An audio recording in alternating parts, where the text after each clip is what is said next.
Convido os irmãos a abrir as Escrituras no livro do Apocalipse, no capítulo 3, a partir do versículo 14 em diante. Vamos ler esta pequena passagem da Palavra do Senhor e vamos ver o que é que ela tem para nós, o que é que o Senhor tem para nos dizer esta manhã. Certamente esta palavra é viva, não é morta, por consequência tem algo para nos dizer também, porque ela fala, é a palavra do Senhor, não é? Então vá. Ao anjo da igreja que está em Laodiceia escreve: isto diz o Amém, a testemunha fiel e verdadeira, o princípio da criação de Deus. Eu sei as tuas obras, que nem és frio nem quente. Oxalá foras frio ou quente. Assim porque és morno e não és frio nem quente, vomitar-te-ei da minha boca. Como dizes, rico sou, estou enriquecido e de nada tenho falta. E não sabes que és um desgraçado e miserável, e pobre e cego e nu? Aconselho-te que de mim compres ouro provado no fogo, para que te enriqueças, vestidos brancos para que te vistas e não pareça a vergonha da tua nudez, e que unjas os teus olhos com colírio para que vejas. Eu repreendo e castigo a todos quantos amo. Sê, pois, zeloso e arrepende-te. Eis que estou à porta e bato. Se alguém ouvir a minha voz e eu abrir a porta, entrarei em sua casa e com ele cearei e ele comigo. Ao que vencer, lhe concederei que se assente comigo no meu trono, assim como eu venci e me assentei com o meu Pai no seu trono. Quem tem ouvidos, ouça o que o Espírito diz às igrejas. Vamos orar. Amado Deus, nós louvamos o Teu nome, Senhor, porque o Teu nome é o nome do Deus Todo-Poderoso. Aquele que escreveu esta passagem, aquele que conhece todas as coisas, aquele que conhece o coração, aquele que olha não só para o exterior e não julga só pelo exterior, mas aquele que olha para as profundezas do nosso ser. Então nós, Deus, nós pedimos a Tua bênção, nos ajudes, Senhor, a entender a Tua palavra e que ela esta manhã possa abençoar alma e alma, isto é, todas as almas aqui presentes, quer sejam Teus filhos, quer ainda não sejam convertidos ao Teu nome. Ó Deus, em nome de Jesus. Amém. Então, o primeiro versículo diz assim: e ao anjo da igreja que está em Laodiceia escreve. É curioso, Laodiceia tinha um anjo, como as demais outras igrejas também, a quem o apóstolo João falou, não é? Um anjo. É incrível, não é? Ora, este anjo não era de facto um ser espiritual. Era um homem, como nós, era um mensageiro, era um dos responsáveis, era um pastor da igreja de Laodiceia, não é? Alguém tinha responsabilidade. E a igreja de Laodiceia não estava a passar por um bom momento. E o Senhor não fala à igreja, mas fala ao pastor. Porque o pastor é o responsável. E a igreja reflete o caráter e a espiritualidade do pastor, não é? É por isso que é preciso muito cuidado, de facto, com aqueles que ministram a palavra do Senhor, com aqueles que têm responsabilidade no corpo de Cristo. Porque aquilo que eles são, a igreja também será. Portanto, eles transmitem realmente, isso é um exemplo, não é? São um exemplo. E a igreja, portanto, segue, de facto, este exemplo. Então, ao anjo da igreja que está em Laodiceia escreve: isto diz o Amém. Não é qualquer homem. É o Amém. Quem é o Amém? Não é verdade? Quem é o Amém? O Amém é o Deus da verdade. O Amém é aquele que diz, assim seja. O Amém é o Deus Todo-Poderoso. É o Senhor Jesus Cristo, que conhece, que tem autoridade. Não é o homem para olhar para a aparência do homem e julgue, segundo a aparência, e que se pode enganar. É aquele que conhece os corações. Talvez a igreja de Laodiceia estivesse sem fim, julgando que estava bem, estava tudo bem, passando bons momentos, reunia-se, congregava-se, está tudo bem, não se passa nada. Mas Deus conhece os corações, é Ele que julga, é Ele que sabe como está a igreja de Silveiro, não é? É Ele que sabe como está a igreja do Silveiro. É Ele que sabe todas as coisas, não nós. Nós poderemos, de uma forma parcial, olhar, julgar, e depois também ter esta tendência para julgar, não é? Muitas vezes somos também juízes, e creio que quanto mais fraquinhos nós estivermos, mais nós julgamos. Mais nós julgamos. Mais nos julgamos melhor do que os outros. Então, isto diz à mãe, é testemunha fiel. É testemunha fiel. Senhora fiel. A sua fidelidade é algo maravilhoso, não é? Ele foi fiel na sua vida neste mundo, fiel ao Pai. Ele nunca falhou, ele é infalível, ele cumpriu todo o plano de Deus para a nossa salvação, sem nunca falhar. Embora ele tenha gostado, e foi difícil também para ele, não foi? Quando ele estava no jardim, quando estava lá, portanto, naquele lugar, sofrendo e rogando ao Pai, dizendo: Pai, se é possível, passa de mim este cálice. Não é, de Getsemane, não era fácil aquele momento. Ele sentiu-se em aflição extrema, não é? Mas ele foi fiel. Se é possível, passa-me este cálice, contudo faça-se a tua vontade. Eu quero ser fiel, não quero falhar. O plano que tu tens para a salvação do homem e do mundo depende de mim, da minha oferta pelo seu pecado, do derramamento do meu sangue, para que ele seja protegido e seja alcançado pela tua graça. Não quero falhar. Isso é fiel e verdadeira. Jesus Cristo é aquele que tem a autoridade para dizer: eu sou o caminho, mas a verdade e a vida.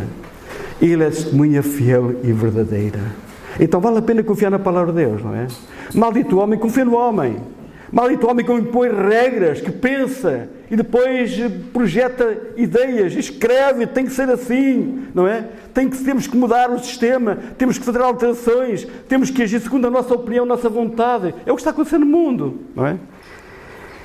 Ele é verdadeiro, ele é verdade. Maldito o homem que confia no homem. Vale a pena confiar no Senhor. Vale a pena confiar na palavra de Deus. Se a palavra de Deus não é fiável, qual será a palavra que é fiável? Estamos todos errados e enganados, não é? Mas a palavra de Deus é fiável. E porquê é que a palavra de Deus é fiável? Porque atentando para ela transforma as nossas vidas. Para pior ou para melhor? Creio que é para melhor, não é? Mas para muito melhor. Nós encontramos solução para os nossos problemas. Encontramos a paz que o mundo não pode dar. Encontramos a alegria. Encontramos algo que é maravilhoso. Não é? Que é maravilhoso, que é a palavra do Senhor. Então, esta é a palavra.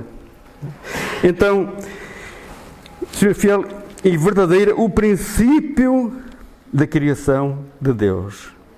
Jesus Cristo não tem princípio. Jesus Cristo não tem origem de princípio. Ele estava no princípio com o Pai.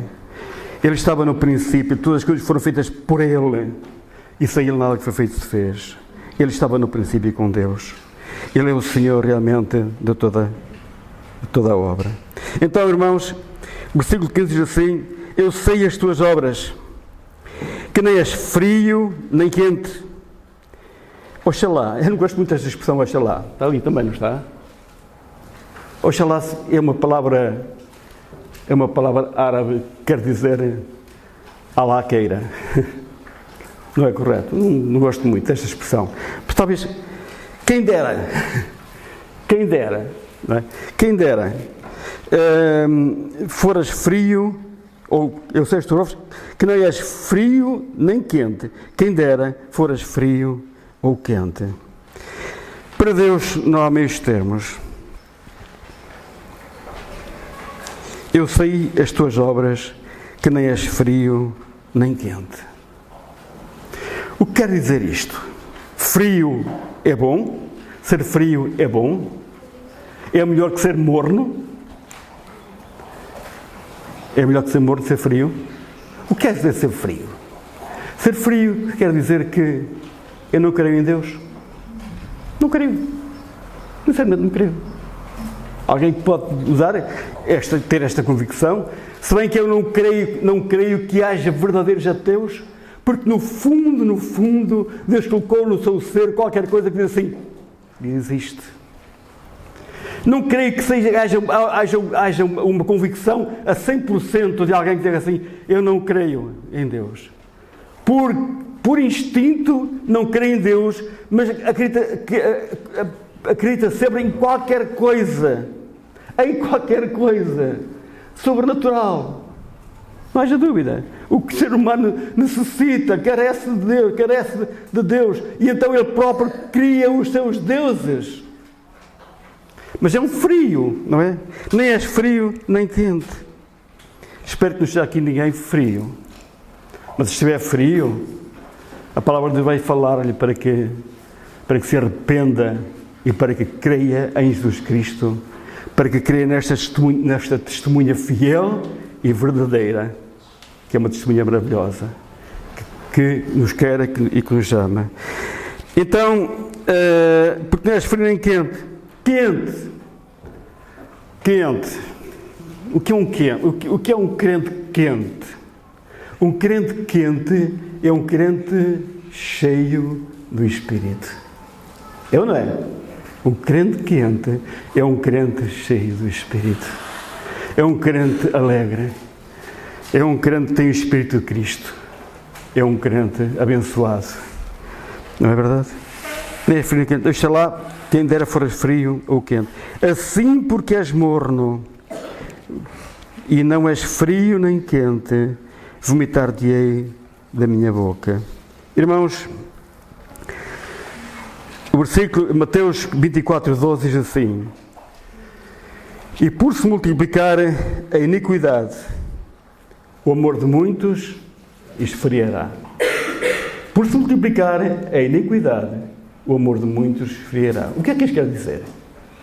Vivemos num mundo iníquo, cada vez mais afastado de Deus, cada vez mais convicto que pode prescindir de Deus, cada vez mais convencido que tem condições para ser feliz, para viver mais tempo, para curar muitas enfermidades, tem capacidade, então começa a ter muito mais autonomia.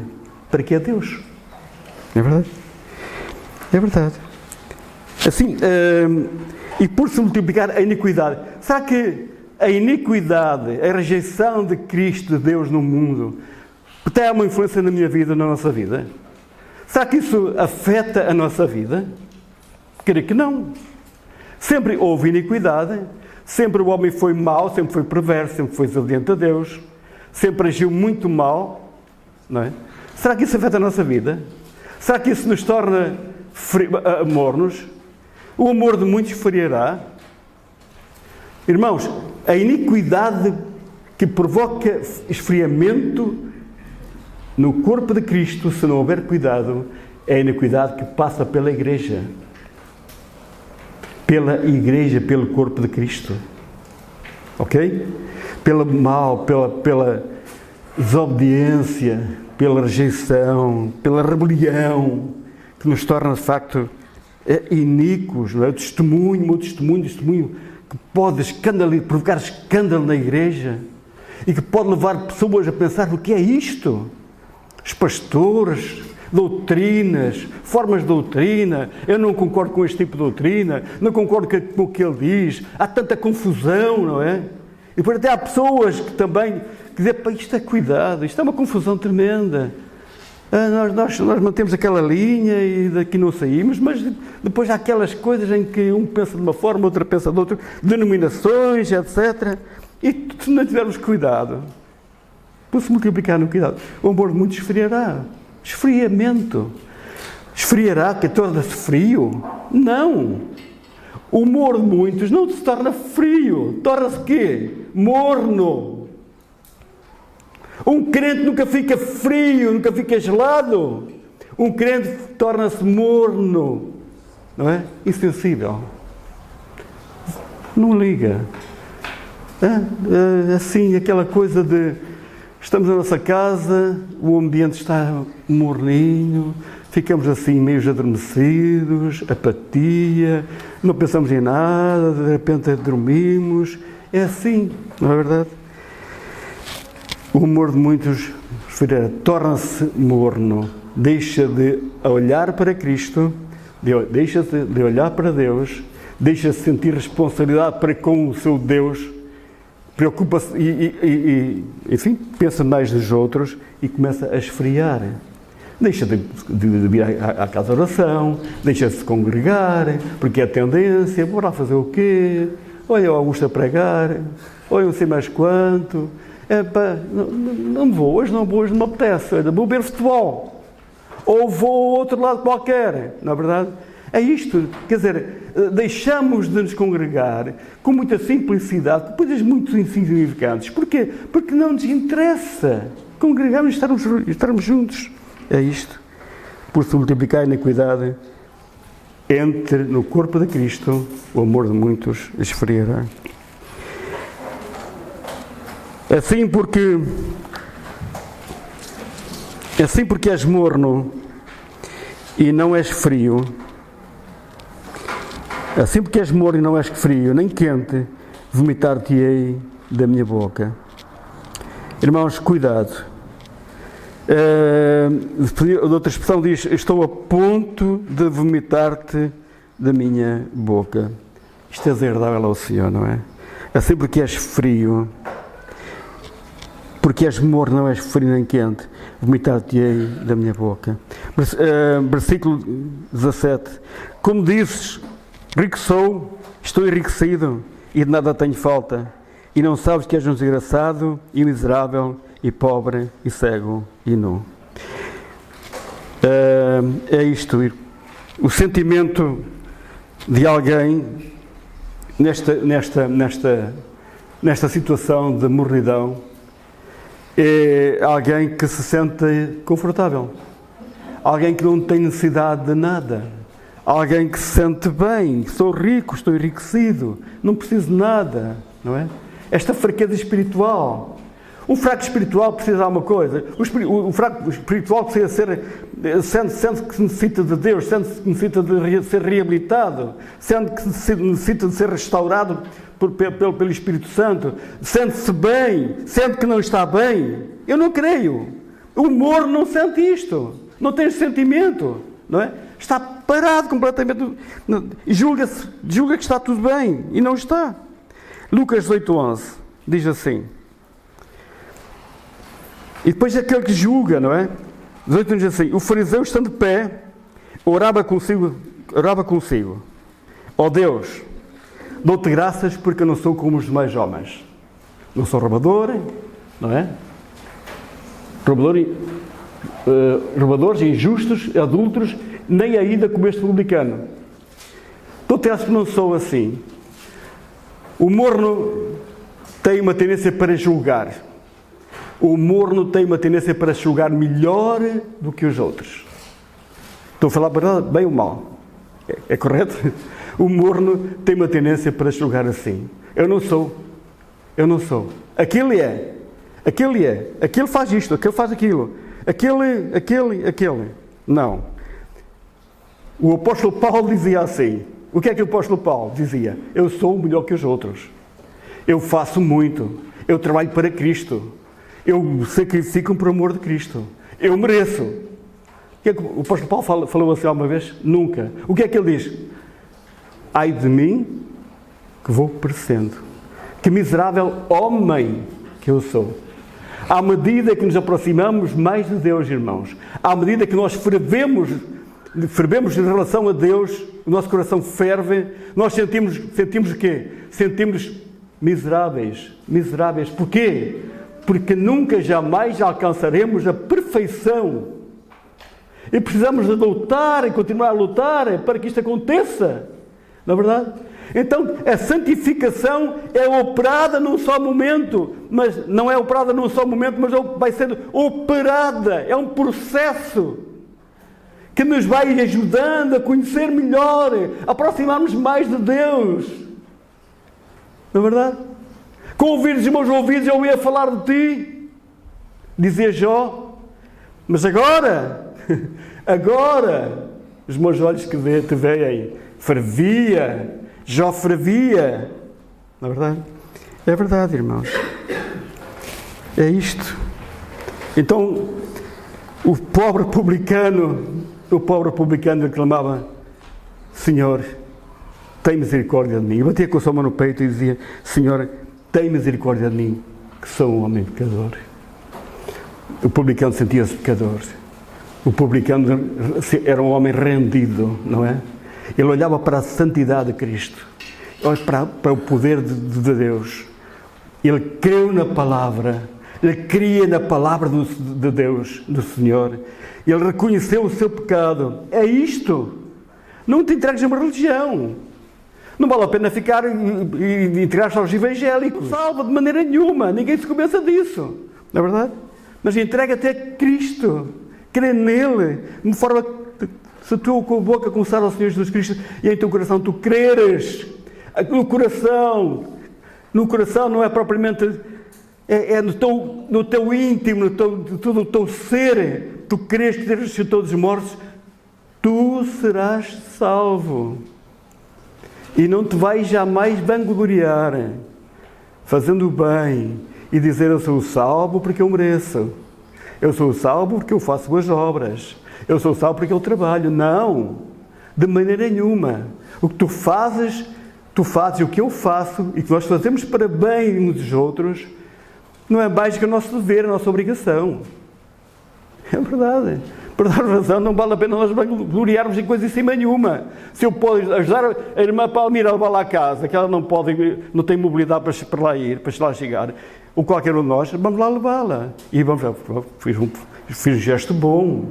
Isto vai criar aqui mais um patamar lá para a glória. Não. É o meu dever, a minha obrigação. E tudo o que fizermos seja assim. Não é verdade? Porque o outro julgava-se, não era como os demais homens.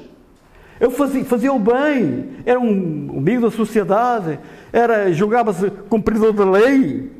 Aí está, há tanta gente que pensa que por fazer o bem ao próximo, acumulam, portanto, benefícios para a eternidade, para a sua salvação.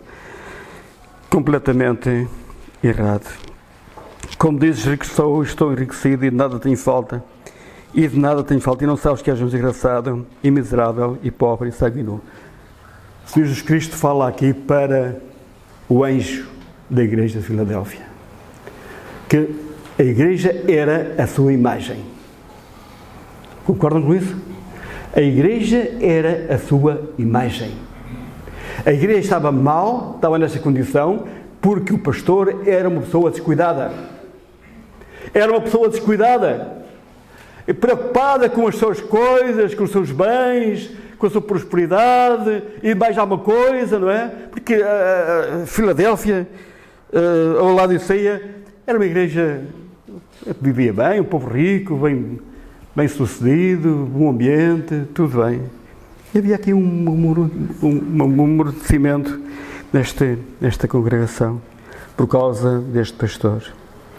Aconselho-te que de mim compres ouro provado no fogo, para que te enriqueças. Aconselho que de mim compres ouro provado no fogo, para que te enriqueças. Estava a pensar nesta passagem. Estava a pensar em alguém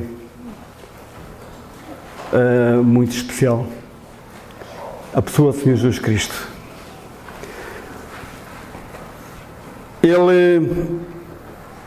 Ele não precisou, digamos assim, de passar pelo fogo para que se aperfeiçoasse.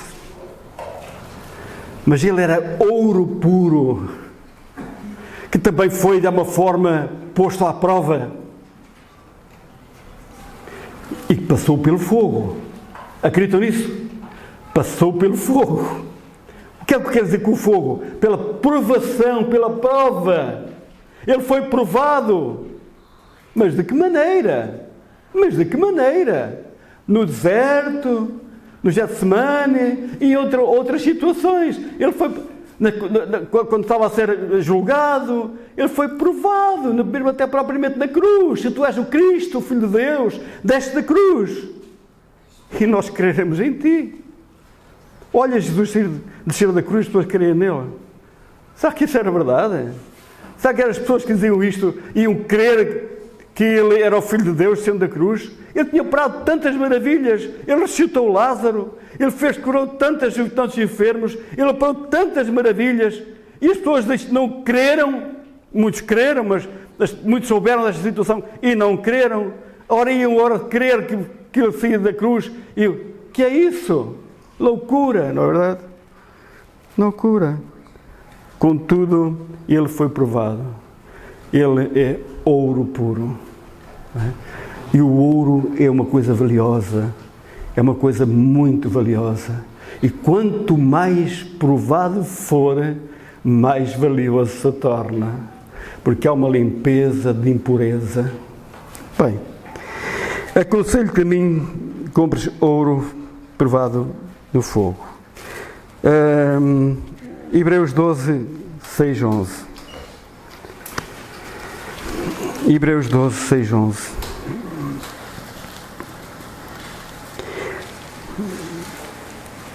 Porque o Senhor corrige o que ama e açoita a qualquer que recebe por filho. Se protege a correção, Deus vos trata como filhos. Porque que filho há a quem o pai não corrija? Mas estáis sem disciplina, de qual todos são feitos participantes, sejam tão bastardos e não filhos. Além de tivemos nossos pais, segundo a carne, para nos corrigirem, e nós os reverenciamos. Não nos sujeitaremos muito mais ao Pai dos Espíritos para vivermos? Porque aqueles, na verdade, por um pouco de tempo, nos corrigiam como bem lhes parecia. Mas este para nosso proveito, para sermos participantes da sua santidade. E, na verdade, toda a correção ao presente não parece ser de gozo, senão tristeza, mas depois produz um fruto pacífico de justiça nos exercitados por ela. Castigo. Eu gosto mais da expressão, da palavra disciplina. Um pai disciplina um filho. Porquê? Porquê? Porque é um ser com tendência para o mal. Não é um ser perfeito. É um ser que precisa de cuidado. Na natureza tudo precisa de cuidado. Plantem uma árvore e deixem-na ficar. Não cuidem dela. Não reguem, não façam a correção de poda, não façam nada. E depois vão ver o que é que vocês escolhem. É? Plantem uma árvore e não coloquem uma estaca na árvore, prendam a árvore, pensando que poderá vir vento e tumbar a árvore. Não façam nada disto. E vão ver o que é que vai acontecer.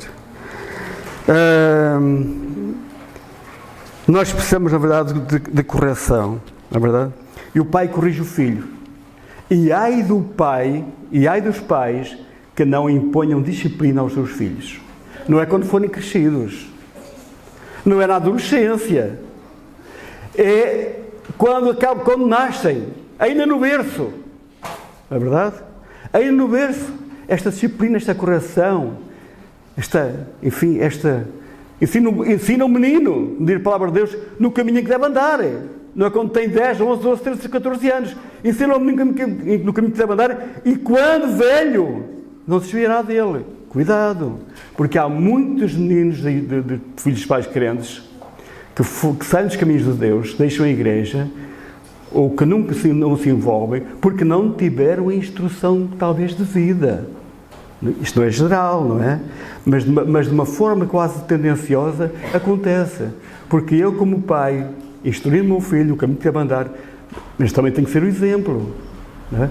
Se eu disser uma coisa que eu não pratico, ele olha para mim assim, afinal, quando estás-me a dizer aquilo que não praticas, não é correto, o pai tem que ser o exemplo. E se o pai é o exemplo, ele instrui e o filho toma o exemplo. E vive naquele exemplo. O meu pai é um exemplo para mim. O meu pai segue a Cristo, é um homem com convicção. Eu quero também. Porque ele é um homem feliz, uma mulher feliz, eu também quero seguir pelo mesmo caminho. Eu quero ser como ele. Ensina ao menino como deve andar. É disciplina. Disciplina. Não é? Esta coisa de disciplina hoje em dia está um bocado complicada, não é? Está um bocado complicada. As pessoas estão muito ocupadas ocupadas. Vivemos tempos difíceis, irmãos. Vivemos tempos difíceis. Mas muito difíceis mesmo. Em que os pais se descuidam. E então o diabo tem criado condições tem criado para nos distrair. Até nós, os adultos, os mais velhos, até para nós, se não tivermos cuidado, não temos tempo para ler a Bíblia, nem para orar, mas temos tempo para pegar um telemóvel pela manhã assim que acordamos e ver o que é que está a passar ali, não é? E perdemos ali tempo. Até nós, cuidado com isto. Tempos de apostasia, tempos maus. Então, vamos ler também Provérbios 3, 11, 13. Provérbios 13, 11, 13. Diz assim a palavra do Senhor: Filho meu, não rejeites a correção do Senhor, nem te enojes da sua repreensão, porque o Senhor repreende aquele quem ama, assim como o pai ao filho a quem quer bem. E depois o versículo 13 diz assim: Bem-aventurado o homem que acha sabedoria e o homem que adquire conhecimento. Bem-aventurado o homem que acha sabedoria e o homem que adquire conhecimento. Aí está o efeito da correção, o efeito da disciplina, provoca esta bem-aventurança. Esta bem-aventurança. Bem-aventurado o homem que acha sabedoria e o homem que adquire conhecimento através, não é, da disciplina. Através da disciplina. Feliz o homem que irmãos, a correção não é qualquer coisa agradável na minha vida, na nossa vida. Por vezes provoca dor e sofrimento, dificuldade. Mas nós não podemos jamais desistir, porque Deus está a operar para connosco, portanto, querendo realmente a nossa santificação. É isto mesmo. Então, continuando no livro, em Apocalipse. Aconselho-te de mim compres ouro provado no fogo para que te enriqueças. Ouro provado no fogo. Então é assim, nós somos seres imperfeitos. O ouro sai da mina, não é? E o seu valor é dado a partir do momento em que ele é, portanto, aperfeiçoado. Ele entra no fogo. Ele é purificado. As impurezas saem deste ouro. E quanto mais fogo existir, mais este ouro se torna puro. Irmãos, quanto maior for a prova do Senhor para connosco, e nós não desanimarmos, nós esmorecermos, não é? E nós, com humildade, aceitarmos o que Ele está a fazer porque é o nosso bem, porque Deus nos ama, Deus não quer o nosso mal, Deus nos ama, nós tornamos ouro refinado no fogo. Olha, e o que é o ouro? O ouro é uma coisa valiosa, é uma coisa agradável. O meu irmão é o ouro. Se o meu irmão é o ouro, é uma bênção. Estou a conversar consigo. Não ouço lamúrias, lamentações, tristezas, coisas assim. Ai, minha vida, como é que está? E o meu emprego, o meu trabalho, não está nada a correr bem, na minha casa, etc. Não, mas se o meu irmão é ouro, é uma bênção. Ouro é uma bênção. E porquê? Porque estás sendo corrigido. Não desanimaste na correção do Senhor, que não é fácil, na verdade. Jó foi um homem, imaginemos o sofrimento por que ele passou. O sofrimento de Jó. Passou pelo fogo, perdeu a sua família, a sua própria mulher o desprezou, mas ele permaneceu firme. E sabem o que é que ele disse com toda a convicção? E que o fez avançar, e que não fez recuar e voltar para trás. Sabem qual foi a origem dele continuar? Sabem qual foi? Eu sei que o meu Redentor vive. Eu sei que o meu Redentor vive. Josué e Caleb passaram pela prova, juntamente com o povo de Israel no deserto. Muitos ficaram ali. Porquê? Porque não creram.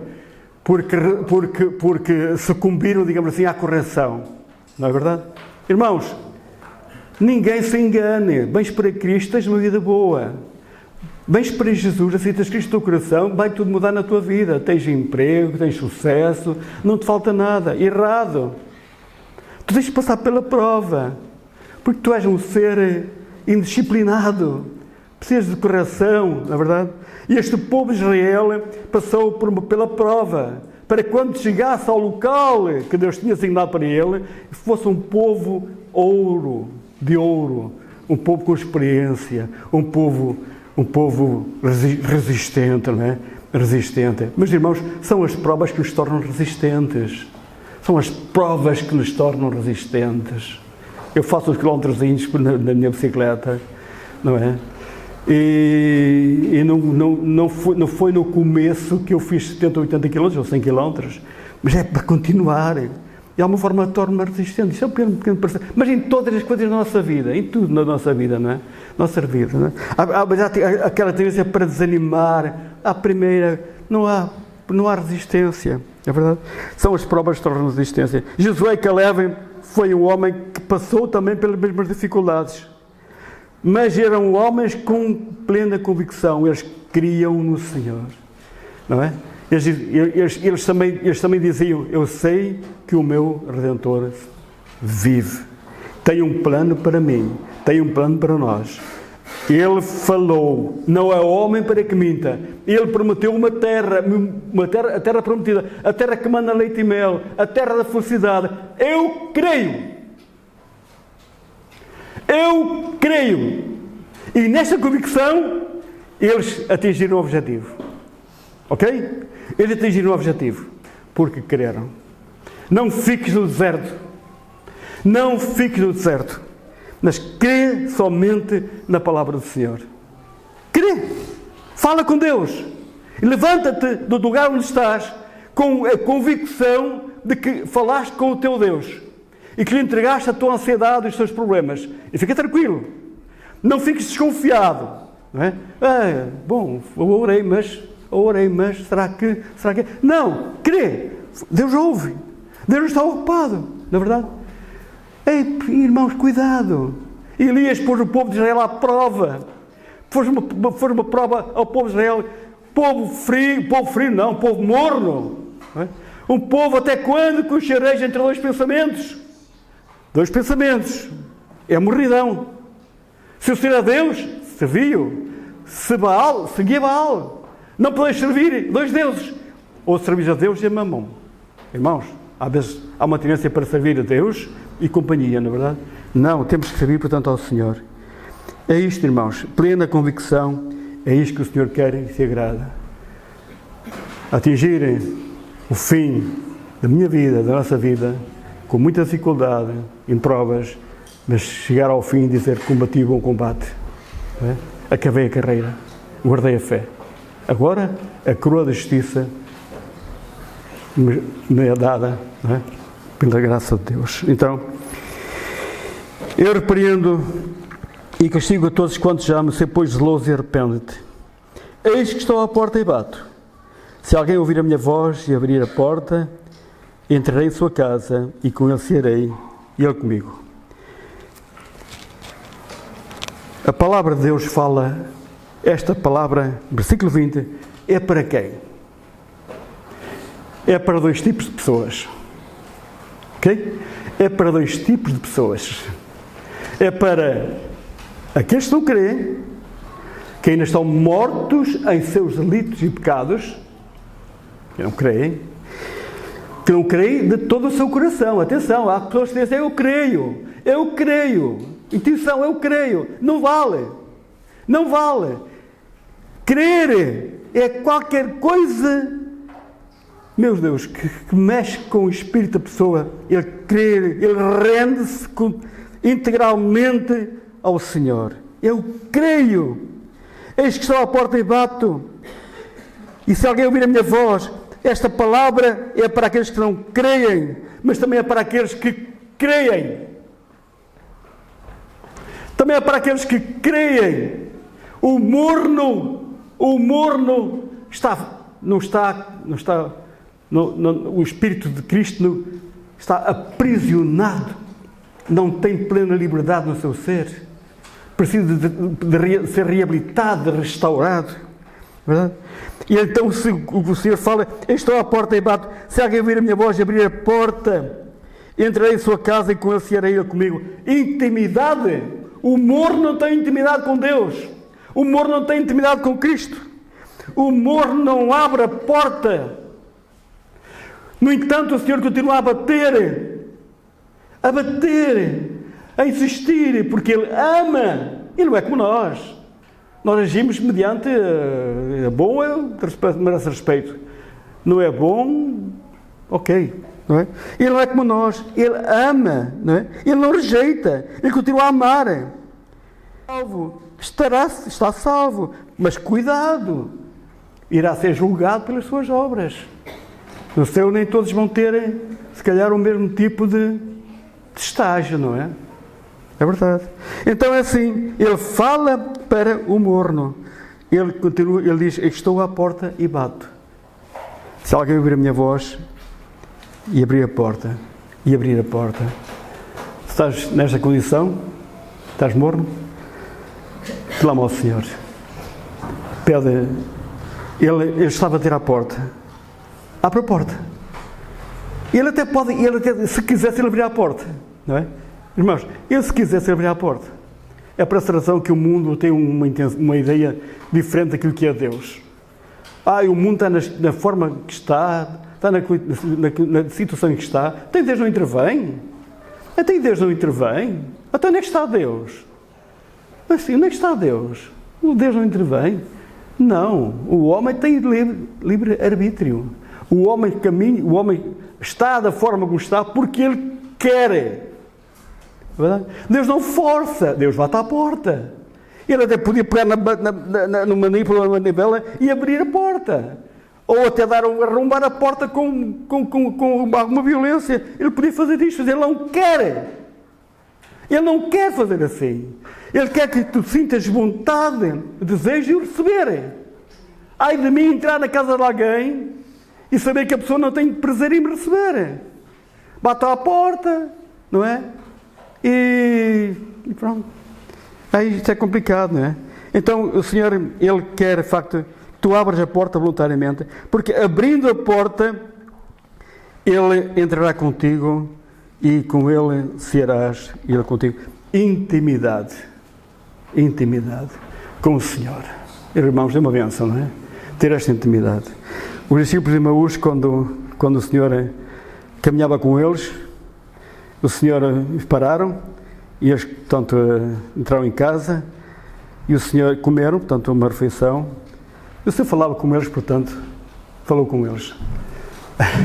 Falou com eles e então foi assim uma conversa formal, mas assim, pronto, opa, o passeio foi bom, foi imenso, tive prazer em estar com vocês, vamos conhecer e pronto, agora vamos dormir até amanhã, não foi assim.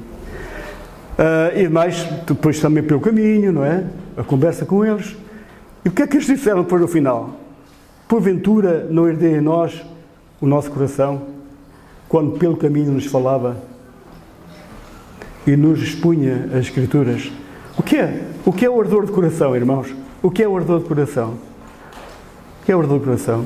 É um sentimento de gozo, de alegria e de paz. Porque Jesus não fala de qualquer maneira, não fala por falar. Ele fala palavras, não é?